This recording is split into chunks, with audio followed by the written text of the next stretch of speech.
মাটি আছে, আমার বাংলার মানুষ আছে, আমার পার্ট আছে, আমার মাস আছে, আমার লাইফ স্টাইল আছে।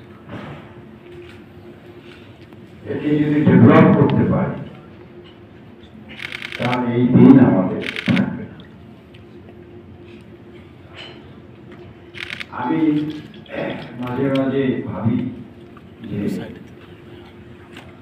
একজন দূরদৃষ্টি সম্পন্ন এবং কালজয়ী নেতৃত্ব তখনই হয় যখন তার ভাবনার সঙ্গে তার চিন্তার সঙ্গে চেতনার সঙ্গে সেই দেশের মানুষ এবং মাটি একটা দারুণ সম্পর্ক নিতে থাকে। বঙ্গবন্ধু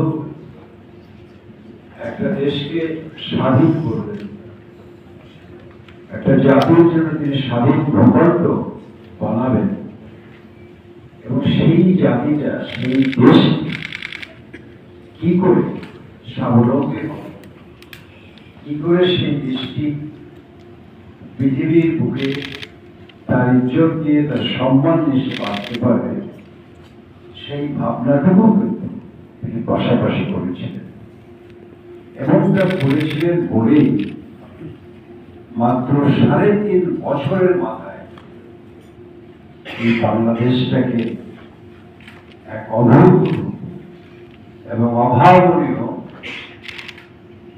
এই বিশ্বযাত্রার সঙ্গে সম্পৃক্ত করতে পেরেছি।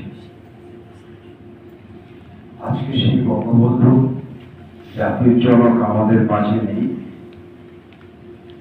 আমরা বেদনা হতে চিনতে তাকে স্মরণ করি এবং তার যে ভাবনা, তার যে নির্দেশনা, তার যে অনুপ্রেরণা, সেগুলো নিয়েই আমরা আগামী দিনের পথ চলি।